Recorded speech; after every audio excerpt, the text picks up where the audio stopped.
അടിപ്പാത സമരം സിന്ദാബാദ്. നിരവധി അനവധി പാവങ്ങൾ റോഡ് മുറിച്ചു കടക്കാനായി പന്തല് കെട്ടിയിരിക്കുമ്പോൾ കണ്ടില്ലെന്നു നടിച്ചവരെ കേട്ടില്ലെന്നു നടിച്ചവരെ അധികാരത്തിന്റെ അപ്പക്കഷ്ണം സർക്കാർ കൊടുത്ത നക്കാപ്പിച്ച 6 ലക്ഷം രൂപ, അതിന്റെ കൂടെ 10 ലക്ഷം ഇട്ട് കടം വാങ്ങിച്ച് പട്ടണയിൽ കിടന്ന് ബ്ലേഡും അതിന്റെ ബ്ലേഡുമായിട്ട് ആ വീട് പാട്ടത്തിന് കൊടുത്തിട്ട് അവര് വേറെ പോയി താമസിക്കുക വാടക കടം തീരാ. കോൺട്രാക്ടർമാര് കളിപ്പിച്ചോണ്ട് പോയത് എത്ര പേര്. അതിന് അത്തരം കാര്യങ്ങള് നമ്മൾ മനസ്സിലാക്കാതെ നമ്മൾ ഇതിനൊക്കെ അനുകൂലിച്ച് പോവാന്ന് പറഞ്ഞാൽ വലിയ കഷ്ടമാണ്. ജനാധിപത്യത്തിൽ ഇങ്ങനെ ചെയ്യുക എന്ന് പറയുന്നത് നമ്മുടെ ഉത്തരവാദിത്തപ്പെട്ട ജനപ്രതിനിധികൾ, നമ്മുടെ ഉത്തരവാദിത്തപ്പെട്ട സർക്കാർ മന്ത്രിമാരടക്കമുള്ളവർ ഇതൊന്നും കണ്ടില്ലെന്ന് അടിച്ച് ചീറിപ്പാഞ്ഞ് പോവുക എന്നൊക്കെ പറഞ്ഞാൽ വളരെ വേദന തോന്നും. നമ്മൾ ഈ സമരത്തിൽ എല്ലാവരും ഉണ്ട്. കഴിഞ്ഞ ശനിയാഴ്ച ഇവിടെ വലിയ സമ്മേളനങ്ങളാണ്, പ്രകടനം നടന്നു, ആയിരക്കണക്കിന് ആൾക്കാർ പങ്കെടുത്തു. അതെല്ലാം കണ്ടുപോയിട്ട് ഇപ്പം അവിടെ ഗ്രാവലടിക്കുന്നു. നമ്മളെ പ്രബോധിപ്പിക്കാൻ വേണ്ടിയാണ് ചെയ്യുന്നത്. അവിടെ അധികാരികളുടെ ക്രൂക്കഡ് മൈൻഡാണ് നമ്മളിപ്പോൾ കാണുന്നത്. അത്തരത്തിലേക്ക് നമ്മളെ പ്രകോപിതരാക്കി പോകുന്നവർ വരക്കണ്ട. ഇത് പോലീസിനെ കൊണ്ട് അവർ പൊളിച്ചു കളയട്ടെ, അന്നേരം നമ്മൾ ബാക്കി കാര്യങ്ങൾ ആലോചിക്കും. അന്ന് കഴിഞ്ഞ ശനിയാഴ്ച ഈ സമരത്തിൽ പങ്കെടുത്തിരുന്ന സ്ത്രീകളടക്കമുള്ളവര് ആ റോഡിലോട്ട് കയറ്റിയിരുന്നെങ്കിൽ ഇവിടെ വരേണ്ടവരൊക്കെ വന്നേന്. ഈ റോഡ് മണിക്കൂറുകളോളം സ്തംഭിപ്പിക്കാനുള്ള ആളുകൾ നമ്മളോടൊപ്പം ഉണ്ടായിരുന്നു. നമ്മൾ അത്തരത്തിലേക്കൊന്നും പോയില്ല.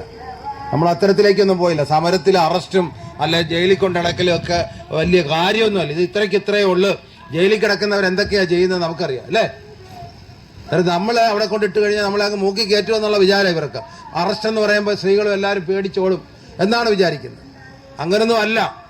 നമ്മളെ അങ്ങനെ ചെയ്ത് പിന്നോട്ട് മാറ്റാമെന്ന് ആരെങ്കിലും വിചാരിക്കുന്നുണ്ടെങ്കിൽ അവർക്ക് തെറ്റുപറ്റിയെന്ന് എനിക്ക് പറയാനുള്ളൂ. അത്തരത്തിലേക്ക് സമരം കൊണ്ടുപോകാതെ ഇത് ന്യായമായിട്ടുള്ള ആവശ്യമാണെങ്കിൽ പരിശോധിച്ച് അംഗീകരിച്ച് തരണം. എന്തുകൊണ്ട് ഇവർ ചെയ്യുന്നില്ല? എന്തുകൊണ്ട് നമ്മളെ വിളിച്ചിട്ട് ഇവരെന്തില്ലെങ്കിൽ എന്തുകൊണ്ട് തന്റെ ഇടമായിട്ട് പറയുന്നില്ല? ഇത് നടക്കത്തില്ല, നടക്കാത്ത കാര്യമാണെന്ന് ഞങ്ങൾ സ്റ്റേജ് കെട്ടിക്കൊടുത്തില്ലേ? ഇവിടെ വന്ന് പറയരുതോ? MP MLA മാരെ മറ്റു പ്രമുഖരെ എല്ലാം വിളിച്ചല്ലോ. ഇതുമായിട്ട് ബന്ധപ്പെട്ട പുറത്ത് നിന്ന് ചിഹ്നം ഭിന്നം പറയുന്നവരുണ്ടല്ലോ. അവർക്ക് പറഞ്ഞുകൂടെ ഇത് നടക്കാത്ത കാര്യം? ഇവിടെ നടക്കാത്ത കാര്യമാണെങ്കിൽ ഞങ്ങൾ ചോദിച്ചതിന് മറുപടി വാ. നിങ്ങൾ വടക്കോട്ട് എന്തിനും 1 കിലോമീറ്റർ 1/2 കിലോമീറ്റർ കൊടുത്തിരിക്കുന്നു? 6 എണ്ണം തരുന്നിടത്ത് ഇവിടെ 2 എണ്ണം തന്നിരിക്കുന്നു. ബാക്കി എന്താ 4 എണ്ണം കൂടി തരാത്ത എന്താ? അതിന് മറുപടി പറ. അല്ലാതെ ഇങ്ങനെ പോയി കഴിഞ്ഞാൽ എങ്ങനെയാണ് നമ്മൾ ഈ ജനാധിപത്യ പ്രസ്ഥാനങ്ങളിൽ വിശ്വസിച്ച് നമ്മൾ പ്രവർത്തിക്കുന്നത്? അല്ല, നമ്മുടെ എല്ലാം പെൻഷൻ, ക്ഷേമ പെൻഷനും മറ്റ് ആനുകൂല്യങ്ങൾ, തൊഴിലുറപ്പ് വേതനവും 50 രൂപ വെച്ച് കൂട്ടിത്തരുന്നതിനാണ് നമ്മൾ ജീവിക്കുന്നത്. അല്ല, നമുക്ക് സുഖകരമായിട്ട് ജീവിക്കാനുള്ള ഭരണഘടനയിൽ പറഞ്ഞിരിക്കുന്ന എല്ലാ അവകാശവും തരാനുള്ള ബാധ്യത ബന്ധപ്പെട്ടവർക്കുണ്ട്. അത് നേടിത്തരേണ്ട അവരാണ്. നമ്മൾ ഈ സമരം ചെയ്യേണ്ട കാര്യമില്ല. ഈ സമരം ചെയ്യേണ്ടത് നമ്മുടെ ഉത്തരവാദിത്തം ഏറ്റെടുത്തവരാണ്. അല്ലേ സാറേ? ഉത്തരവാദിത്തം ഏറ്റെടുത്തവരാണ് ഈ ചെയ്യേണ്ടത്. നമുക്കെന്താ കാര്യം? അവരാണ് കുപ്പായി ഇട്ടിട്ട് നടന്ന ജനങ്ങളെ സേവിക്കുന്നവർ. അല്ല, നമ്മളല്ല. നമ്മളിവിടെ വന്നിരിക്കേണ്ട കാര്യമില്ല. ഇതെല്ലാം ബന്ധപ്പെട്ടവർ പറഞ്ഞിട്ടാണ് അവരിൽ നമ്മൾ വിശ്വാസം അർപ്പിച്ച് നമ്മൾ മുന്നോട്ട് പോകുന്നത്. ഇവിടെ അതാണോ നടക്കുന്നത്? അതുകൊണ്ട് നമ്മുടെ ക്ഷമയെ പരിശോധിക്കരുത്. ജനാധിപത്യത്തില് വരും പോകും എല്ലാവർക്കും എല്ലാവരുടെയും കാല് പിടിക്കേണ്ടതായിട്ട് വരും. ഞാൻ പറഞ്ഞിട്ടുള്ളതല്ലേ, ഇവിടെ വന്ന് പ്രസംഗിച്ചിട്ട് പോയിട്ടുള്ള നേതാക്കന്മാര് പറഞ്ഞിട്ടുള്ളതാണ്. ഇവിടെ ഈ സമരത്തിന് എന്തെങ്കിലും പാളിച്ച പറ്റിയാൽ, ഈ സമരം പരാജയപ്പെട്ടാൽ ഈ പ്രദേശത്തുകാരോട് കാണിക്കുന്ന ഏറ്റവും വലിയ കൊടും വഞ്ചനയായിരിക്കും. അവരുടെ സഹായം തേടാൻ, അവരുടെ വീടുകളിൽ കയറിയിറങ്ങാൻ പിന്നെ ആർക്കും അവകാശമില്ലാതെ വരും. നമ്മളിവിടെ ഉന്നയിക്കുന്നത്, ചോദ്യം ചെയ്യുന്നത്, നമ്മൾ ചൂണ്ടിക്കാണിക്കുന്നത്, ഇത് നേടിത്തരേണ്ടത് 3 കക്ഷികളാണ് ഇതിനുവേണ്ടി പ്രവർത്തിക്കേണ്ടത്. കേന്ദ്രം ഭരിക്കുന്ന BJPയും അതുപോലെ തന്നെ സംസ്ഥാനം ഭരിക്കുന്ന CPIM-ന്റെ നേതൃത്വത്തിൽ ഇടതുപക്ഷ ജനാധിപത്യ മുന്നണിയും അതുപോലെ തന്നെ പ്രതിപക്ഷത്തിരിക്കുന്ന ഇന്ത്യൻ നാഷണൽ കോൺഗ്രസ് പാർട്ടിയും, ഈ 3 പാർട്ടികളാണ് ഇതിന് നേതൃത്വം കൊടുക്കേണ്ടത്. അവരാണ് ഇതിന് പരിഹാരം കാണേണ്ടത്. ജയിച്ചു കഴിഞ്ഞാൽ ജയിച്ചവര് ചെയ്തോട്ടെ, ബാക്കി ഞങ്ങളുടെ ജോലി തീർന്ന്, ഇനി അവരാണ് ചെയ്യേണ്ടത്, ഞങ്ങൾ ആരെന്തെങ്കിലും ചെയ്തേനെ എന്ന് പറഞ്ഞ് ആർക്കും മാറി വയ്ക്കാൻ പറ്റത്തില്ല. അവരും നമ്മളുടെ വോട്ട് വാങ്ങിച്ചവരാണ്, അല്ലേ? നമ്മളുടെ വോട്ട് വാങ്ങിച്ചവരാണ്. ഇവിടെ ആരാ ജയിച്ചത്? ഓരോ പഞ്ചായത്ത് തലത്തിൽ കണക്ക് കൂട്ടിക്കും. ഇവിടെ ജയിച്ചില്ലെങ്കിൽ ഇവിടെ തോറ്റ MP-യാണ് ഏറ്റവും കൂടുതൽ വാങ്ങിച്ചിരിക്കുന്നത്. തോറ്റ MP-യാണ് ഇവിടെ ഈ പഞ്ചായത്തിൽ ഏറ്റവും കൂടുതൽ വാങ്ങിച്ചിരിക്കുന്നത്. അപ്പുറത്തെ പഞ്ചായത്തിലും അതാണ്. ഈ പഞ്ചായത്തിൽ വോട്ട് കൂടുതൽ വാങ്ങിച്ച തോറ്റെമ്പിക്ക് നമ്മളടുത്ത് ജനപ്രതിനിധിക്ക് നമ്മുടെ അവകാശങ്ങൾ നേടിത്തരാൻ നമ്മളോടൊപ്പം നിൽക്കാനുള്ള അവകാശമില്ലേ? നമ്മൾ നിവേദനം കൊടുത്തിട്ടുണ്ട്. അതനുസരിച്ച് അവരെല്ലാം പ്രവർത്തിക്കുമെന്നാണ് ഞങ്ങൾ പ്രതീക്ഷിക്കുന്നത്.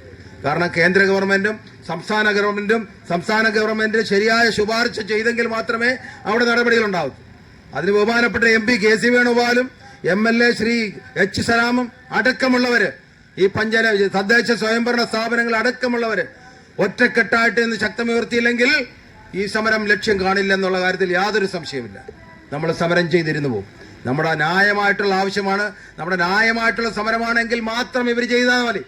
ആരുടെ ഔദാര്യം വേണ്ട. ഇതിനേക്കാൾ ആവശ്യമുള്ള, ഇതിനേക്കാൾ അർഹതയുള്ള ഏതെങ്കിലും സ്ഥലമുണ്ടെങ്കിൽ, ഏതെങ്കിലും പ്രദേശത്തെ ആൾക്കാർ ആവശ്യപ്പെട്ടിട്ടുണ്ടെങ്കിൽ അവിടെ കൊടുത്തോ, ഞങ്ങൾക്ക് പ്രശ്നമില്ല. അത് കഴിഞ്ഞ് ഞങ്ങളെ പരിഗണിച്ചാൽ മതി.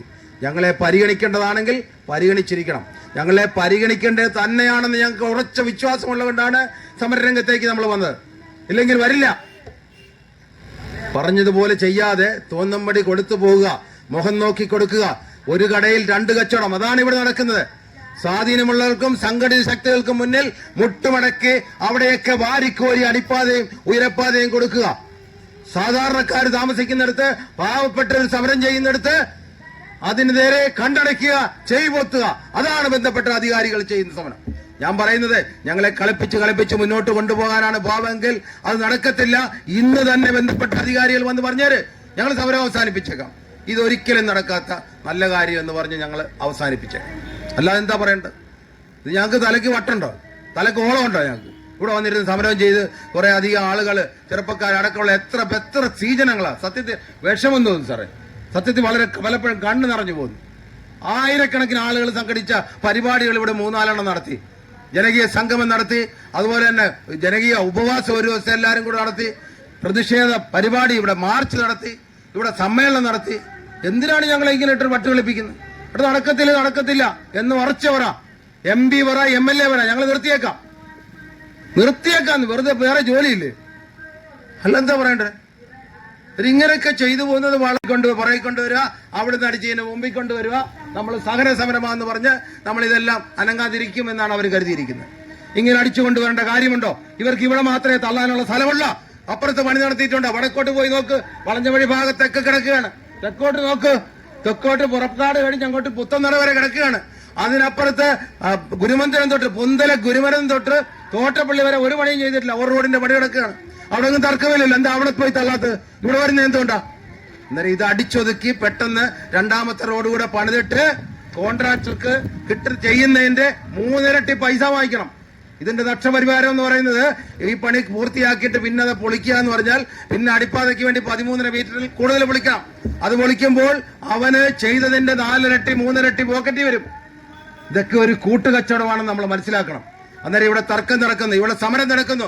ഇത് തൽക്കാലത്തേക്ക് മാറ്റിവെക്കാം, ഇനി ചെയ്യാനുള്ളിടത്ത് പോയി ചെയ്യട്ടെ, പണി തീർക്കാം എന്ന് വിചാരിക്കാതെ സമരം നടക്കുന്നിടത്ത് എല്ലാം വളഞ്ഞൊഴിയും തള്ളാൻ തുടങ്ങിയിട്ടുണ്ട്. അവിടെ അവര് പണി തുടങ്ങിയിട്ടുണ്ട്. ഇവിടെ ഇപ്പൊ മിനിഞ്ഞാന്ന് സമരം നടത്തി ശക്തമായി വീണ്ടും മനസ്സിലായി. അത് കഴിഞ്ഞ് ഇപ്പൊ ഇന്ന് രാവിലെ ഗ്രാവൽ അടിച്ച് അവിടെ തെക്കുന്ന് അടിച്ചോണ്ട് വരിക. ഇതൊക്കെ കാണിക്കുന്നത് ധാർഷ്ട്യമല്ലേ? ഈ അവിടുത്തെ പാവപ്പെട്ട ജനങ്ങളോട് അധികാരികളുടെ ഒത്താശയോടുകൂടി ചെയ്യുന്ന പണിയല്ലേ ഈ ചെയ്യുന്നത്? ഇത് ജനാധിപത്യത്തില് തിരിച്ചടി കിട്ടാനുള്ള പണിയാണ് ബന്ധപ്പെട്ട അധികാരികള്, ഈ ഉദ്യോഗസ്ഥന്മാരുടെ അല്ലെങ്കിൽ ഈ വിശ്വസമുദ്ര എന്ന് പറയുന്ന കൂട്ടു കമ്പനിയുടെ ഒത്താശയോടെ ചെയ്യുന്നതെന്ന് മാത്രമാണ് എനിക്ക് ഈ അവസരത്തിൽ പറയാനുള്ളത്. ഈ സമരം ലക്ഷ്യത്തിലെത്തുമെന്ന് തന്നെയാണ് ഞങ്ങളുടെ വിശ്വാസം. അതിനും മാത്രം സ്ത്രീജനങ്ങൾ അടക്കമുള്ളവരെയാണ് ഈ സമരത്തിൽ അണിയേർന്നിരിക്കുന്നത്. എന്നാൽ ഈ സമരം ഞാൻ പറഞ്ഞല്ലോ, താൻ ബാധി ദൈവം ബാധി എന്ന് പറയുന്നത് മനുഷ്യന് വേണ്ടി, സമൂഹത്തിന് വേണ്ടി, ഈ നാടിന് വേണ്ടിയാണ് നിങ്ങൾ ഇന്നിവിടെ സമരം ഇരിക്കുന്നത്. നിങ്ങളുടെ ആരുടെയും വീട്ടിലല്ല. നമ്മളൊരു വീട് വെച്ചാൽ, നമ്മൾ സ്ഥലം വാങ്ങിച്ചാൽ അങ്ങോട്ട് കടക്കാനായിട്ട് നമുക്ക് 3 അടി മണ്ണിന് അവകാശമുണ്ട്. നമുക്ക് 3 അടി വഴി നമുക്ക് എവിടെയും കോടതിയിൽ പോയാൽ, നാട്ടുകാർ തന്നില്ലെങ്കിൽ കോടതിയിൽ പോയാൽ നമുക്ക് കിട്ടും. അതേ കാര്യത്തിനാണ് നമ്മൾ സമരം ചെയ്യുന്നത്. നാട്ടുകാർക്കെല്ലാം വേണ്ടി നമ്മൾ മുമ്പ് നടന്ന സഞ്ചാര സ്വാതന്ത്ര്യം നമുക്ക് അനുവദിച്ച് കിട്ടണം. അതിനോടൊപ്പം കടപിടിക്കുന്ന തരണം. നിങ്ങൾ വലിയ വലിയ ആൾക്കാര്, സമ്പന്നന്മാര് ഹൈ സ്പീഡിൽ പോയിക്കോ. മുമ്പ് 80 കിലോമീറ്റർ പോയെങ്കിൽ ഇപ്പൊ 160 പോയിക്കോ, ഞങ്ങൾക്ക് പ്രശ്നമില്ല. പക്ഷേ മുമ്പ് ഞങ്ങൾ 10 കിലോമീറ്റർ പോയെങ്കിൽ ഞങ്ങൾക്ക് 10 കിലോമീറ്റർ തന്നെ പോകാനുള്ള സൗകര്യം ഉണ്ടാക്കി തരണം. ഞങ്ങളുടെ യാത്ര അന്നത്തെ ചെലവെത്രയാണ്, ആ ചെലവിൽ തന്നെ ഞങ്ങളെ വിടാനുള്ള സൗകര്യം ഉണ്ടാക്കണം. ഇവിടെ 13 മീറ്റർ പൊളിച്ചാൽ ഇവിടെ ഉണ്ടാകുന്ന നഷ്ടം ഈ ജനത്തെ ഈ 1000കണക്കിന് ആളുകൾക്ക് വരുന്ന ഒരു 50-100 വർഷത്തേക്ക് ഈ സാധനം കാണും. ഇതിനൊരു കുഴപ്പം വരത്തില്ല. ചെറിയ മെയിൻ്റനൻസ് പണികൾ മാത്രം ചെയ്തു പോകുമ്പോൾ വരുന്ന ഒരു നൂറ്റാണ്ട് ഈ പ്രദേശത്തെ വരും തലമുറയ്ക്ക് ഉണ്ടാകുന്ന ബുദ്ധിമുട്ടുകൾക്ക്, അവർക്കുണ്ടാകുന്ന സമയനഷ്ടം, ഊർജ്ജനഷ്ടം, അവരുടെ സാമ്പത്തിക നഷ്ടമെല്ലാം കണക്ക് കൂട്ടിയാൽ അതിന്റെ 1000-ൽ1 അംശം ഇവർക്കിവിടെ നഷ്ടം വരാൻ പോകുന്നില്ല. നമ്മുടെ സമരം ശക്തവും ന്യായമാണെന്ന് മനസ്സിലാക്കിക്കൊണ്ട് നമ്മളുടെ ശക്തി, നമ്മുടെ അവകാശം നമ്മൾ തിരിച്ചറിഞ്ഞ് വളരെ ശക്തമായിട്ട് നമ്മൾ മുന്നോട്ട് പോകണമെന്ന് മാത്രമാണ് എനിക്ക് ഈ അവസരത്തിൽ പറയുവാനുള്ളത്. നമ്മുടെ സമരം ലക്ഷ്യം കാണുമെന്നുള്ള കാര്യത്തിൽ യാതൊരു സംശയമില്ല. നമ്മൾ നടത്തുന്നത് സഹന സമരമാണ്. ഇത് ശ്രീനാരായണ ഗുരുദേവൻ പറഞ്ഞ ഒരു കാര്യമാണ് നമ്മൾ ചെയ്യുന്നത്. നമ്മൾ നമുക്ക് വേണ്ടിയല്ല, നമ്മുടെ വീടിന് വേണ്ടിയല്ല, നമ്മൾ മറ്റുള്ളവർക്ക് വേണ്ടി. അവനവൻ ആത്മസുഖത്തിന് ആചരിക്കുന്നത് അവരന് സുഖത്തിനായി വരണമെന്ന ഗുരുദേവന്റെ വാക്യമുണ്ടല്ലോ, ആപ്തവാക്യമുണ്ടല്ലോ. മഹാന്മാര് പറഞ്ഞിട്ടുള്ള ഗുരുദേവൻ പറഞ്ഞ ആപ്തവാക്യം മറ്റുള്ളവർക്ക് വേണ്ടിയാണ് നമ്മൾ ഇവിടെ ചെയ്യുന്നത്. ദൈവകാരുണ്യമുണ്ടാകുന്ന മനുഷ്യനായിത്തീരുന്നത് ഇത്തരം പ്രവർത്തനങ്ങളിൽ ഏർപ്പെടുമ്പോഴാണ്. അവനവന്റെ കാര്യം നോക്കാതെ സമൂഹത്തിന്റെ കാര്യം, ആ അയൽവാസികളുടെ കാര്യം, എല്ലാവരുടെയും കാര്യങ്ങൾ നോക്കി പോകുന്ന ഒരു സമരമാണ് നമ്മുടെ ഈ സമരം. ഈ സമരം ലക്ഷ്യത്തിലെത്തും. നമ്മളെല്ലാം ജാഗരൂകരായിട്ടിരുന്ന് വരും ദിവസങ്ങളിലെല്ലാം ശക്തമായ നീക്കങ്ങൾ നടത്തുവാനായിട്ട് നിങ്ങളെല്ലാം ഞങ്ങളോടൊപ്പം ഉണ്ടാകണമെന്ന് മാത്രം അഭ്യർത്ഥിച്ചുകൊണ്ട് ഈ സമരം ഉദ്ഘാടനം ചെയ്യുന്നതിന് വേണ്ടി നമ്മുടെ ബഹുമാനപ്പെട്ട നമ്മുടെ പൗരാവകാശ സമിതിയുടെ സംസ്ഥാന ജനറൽ സെക്രട്ടറി കൂടിയായ ശ്രീ